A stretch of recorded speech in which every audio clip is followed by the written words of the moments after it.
Salut la gang, c'est Joe. Pour mon coup de cœur du mois de mai, j'ai joué à un jeu que j'avais depuis un bon bout de temps mais que j'avais pas eu le temps d'essayer. Myrmes, un excellent jeu de placement d'ouvriers avec un peu de contrôle de territoire. Très plaisant, quand même assez rapide. Malgré le 120 minutes sur la boîte, ça nous a pris moins de temps que ça à 4 joueurs. De la belle stratégie, du beau matériel. Excellent jeu. Ciao! Salut tout le monde, ici Michel, le gars d'intérieur. Mon coup de cœur du mois de mai, c'est Sagrada. Donc un petit jeu de dés tout simple, mais avec quand même beaucoup de profondeur. C'est pour 1 à 4 personnes, ça joue environ 30 minutes. Donc l'idée du jeu, c'est qu'il y a un joueur qui joue des dés, et chacun son tour, les autres joueurs pigent un dé dans les dés qui ont été joués, et doit le placer dans sa fenêtre, donc son vitrail. Chaque joueur a son propre vitrail. Petit point négatif, c'est la façon de marquer les points. Là. Donc, il y a des objectifs privés et des objectifs publics. Et les objectifs privés sont quand même très puissants, donc ils donnent un gros avantage si on les fait, même si on les fait au détriment des objectifs publics. Donc, je sais que le professeur Boardgame en a parlé un petit peu dans ses vidéos. Donc, malgré ce point-là, c'est un jeu qu'on a beaucoup aimé. Là. Le jeu il est magnifique, les dés sont très colorés, c'est vraiment un très très très beau jeu. Alors, Sagrada, c'est mon coup de cœur du mois de mai. Bonjour tout le monde, mon coup de cœur pour le mois de mai 2017. C'est encore un jeu que je n'ai pas dans ma collection et que j'ai essayé aux Journées ludiques de Québec, et c'est le jeu Coal Baron, ou Gueule Noire en français. Je l'ai joué en français d'ailleurs avec David, professeur Board Game, et Marie-Lou. Et j'ai trouvé que c'est un excellent jeu de placement d'ouvriers, assez simple. Où on va avoir quand même beaucoup d'ouvriers, mais ces ouvriers-là vont nous permettre d'aller à des places qui sont déjà occupées en mettant toujours un de plus qui y a de présent sur place. Donc, des fois, ça va nous coûter plus cher aller à certains endroits et on va épuiser plus vite nos ouvriers que les autres joueurs s'ils sont allés à des places qui n'avaient personne avant les autres. Et il y a beaucoup de stratégie quand même parce que dans le fond, le jeu, on va livrer des commandes de minerais. De charbon en fait, et ce charbon-là, on va le transporter avec, il y a 4 moyens de transport différents, et ces moyens de transport-là, lorsqu'on les livre avec un certain type de transport, on va tous livrer en même temps ceux qui ont le même type de transport. Donc il y a un aspect stratégique là-dedans où on va vraiment vouloir optimiser les transports qu'on utilise. Il y a aussi un aspect, il y a des scoring à la fin de chacune des 3 manches qui fait en sorte qu'on va faire des points bonus pour le type de minerai qu'on a vendu, le type de transport utilisé, lui qui en a le plus de ce type-là. Et c'est quand même beaucoup de points qui gèrent de cette façon-là que je me suis rendu compte dans cette partie-là. Donc, puis il y a tellement l'aspect aussi de petit ascenseur qui est vraiment cool pour aller chercher notre minerai. Il y a vraiment plein d'aspects intéressants. J'ai vraiment de rejouer à ce jeu-là. Ça a vraiment été mon coup de cœur aux Journées ludiques de Québec et mon coup de cœur du mois de mai 2017. Donc, c'était le jeu Coal Baron. Yokohama, en fait, c'est un jeu de placement d'ouvriers / déplacement d'ouvriers. Alors, pendant mon tour, ce que je vais faire, c'est très simple, c'est que je vais prendre un jeton, un ouvrier, je vais le placer ici comme ça, voilà, je le place sur différentes tuiles, et finalement, je vais prendre un de mes représentants, mon président de compagnie, et je vais le placer sur une tuile. La tuile sur laquelle je vais déposer mon président va s'activer. Et plus il y a d'ouvriers sur cette tuile, plus l'action de la tuile sera puissante. Les présidents de compagnie sont Mademoiselle Audrey Hepburn, Mademoiselle Yoko Ono, Monsieur Kim Jong-un, et finalement, que serait-ce un jeu de capitalisme et de gestion de ressources si ce n'était pas de notre ami Monsieur Monopoly. Et en fait, le but de me placer sur ces différentes tuiles-là, c'est obtenir des ressources. Évidemment, on ne changera pas le monde ce soir. C'est un jeu de gestion de ressources. Yokohama, j'ai beaucoup apprécié parce que c'est un jeu qui est très fluide, très élégant. C'est un jeu qui, pour un jeu d'une heure et demie, a énormément de profondeur, beaucoup de rejouabilité aussi. Ça m'a fait penser, la première fois que j'ai joué à Château de Bourgogne, j'étais émerveillé devant une mécanique aussi fluide et aussi agréable à jouer que ça. Et je te dirais, en fait, c'est très novateur parce que, bon, en fait, ton travailleur va se déplacer, tu vas pouvoir le retirer, puis tout ça. Et il y a une belle profondeur au jeu, je te dirais. Ça fait 2 fois que je dis profondeur, mais c'est pas grave. Pour le prix aussi qui est, il est seulement 50$ environ en magasin. C'est un jeu qui en vaut énormément la peine. La seule hic, c'est que si tu l'achètes en magasin, malheureusement, tu n'auras pas des travailleurs comme ceci, ni Audrey Hepburn, ni en fait des ressources en bois. Tu vas obtenir des cubes de bois, un pion et finalement des jetons ressources en carton. C'est le seul défaut, hein? Yokohama, mon jeu du mois de mai. Et je te remercie beaucoup de m'avoir écouté. Et je te souhaite à toi et tes amis un bon jouage.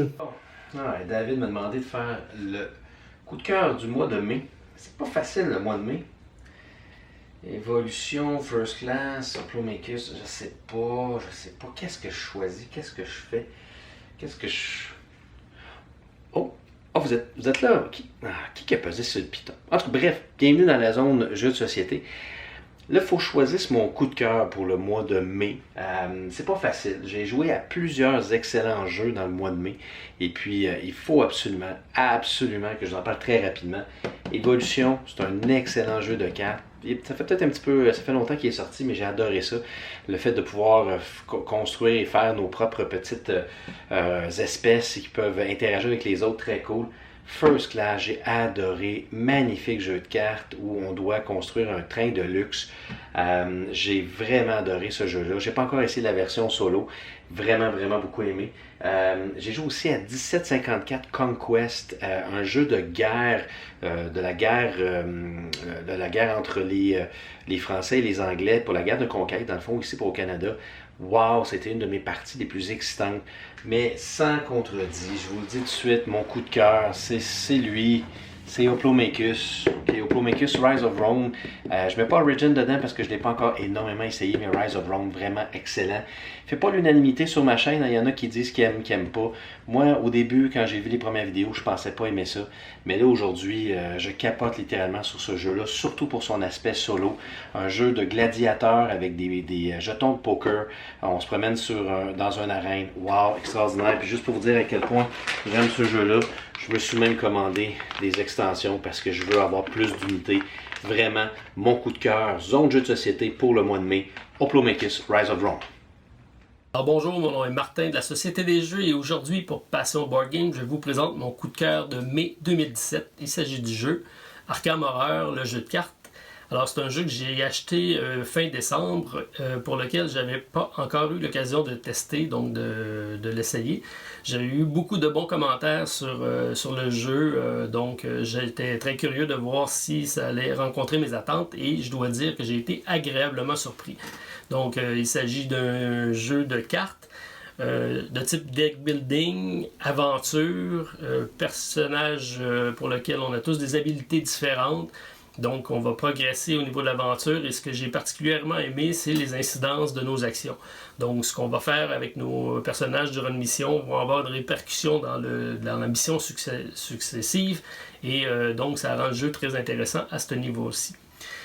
L'aspect deck building n'est pas négligeable non plus. On va avoir des combos de cartes qu'on va pouvoir augmenter de mission en mission, donc augmenter les capacités de nos personnages.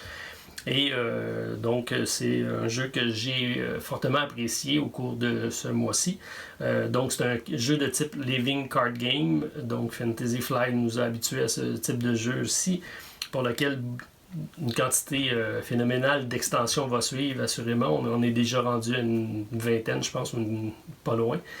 Donc j'en ai fait l'acquisition de 2, j'ai pas encore eu la chance de les tester, mais j'ai passé au travers les 3 scénarios de la boîte de base et j'ai été très agréablement surpris. Donc il s'agit du Night of the Zealot, qui est la campagne de base qui vient avec le jeu, mais c'est suffisant pour apprécier le jeu à sa juste valeur. On passe à travers l'ensemble des scénarios et on a juste le goût d'aller chercher une nouvelle extension. Donc mission accomplie pour Fantasy Flight encore une fois. Et c'est ma recommandation pour le mois de mai 2017. Salut les gamers!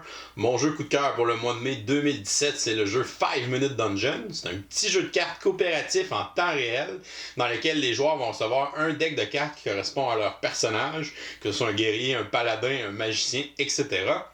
Ils vont devoir affronter un donjon ensemble qui va être représenté par un paquet de cartes et un boss final à la fin du paquet de cartes. Dans le fond, chacune des cartes va avoir des symboles dessus, donc soit des épées, des boucliers, des petits bonhommes qui courent, des flèches, et les joueurs devront jouer des cartes de leurs mains pour faire correspondre les différents symboles pour vaincre l'épreuve. Une fois que l'épreuve est vaincue, on tourne la prochaine carte et ça continue comme ça. On essaie de se dépêcher, évidemment, comme le jeu s'appelle 5 Minute Dungeon, on a 5 minutes pour compléter l'étage du donjon et de battre le boss. Donc ça va vraiment rapidement. C'est un jeu qui est vraiment le fun, c'est un jeu où il y a vraiment du plaisir brut. Ça fait longtemps que j'avais pas trouvé un jeu de ce style-là qui m'accrochait comme ça. C'est un jeu vraiment léger, là. C'est pas un jeu très stratégique, mais ça se classe un petit peu dans un jeu de party. Donc c'est un jeu de party avec une belle petite thématique de le monde médiéval fantastique. Donc on doit vaincre le donjon, battre les monstres, les boss. Et dans le fond, à chacun des étages, on va battre le boss. Et ensuite, si on réussit, on va passer au prochain boss. Le prochain étage de donjon va avoir un petit peu plus de cartes. Donc la difficulté va augmenter d'étage en étage. Donc c'est vraiment le fun aussi d'essayer de se rendre le plus loin possible là, avec son équipe. Donc c'est vraiment trippant. Donc regardez ça, ce petit jeu-là, c'est mon coup de cœur du mois de mai 2017, 5 Minute Dungeon. Je voudrais remercier tous mes collaborateurs de Passion Board Game qui ont participé à ce segment des coups de cœur. Et moi, je vais vous dire à la prochaine et continuez de gamer.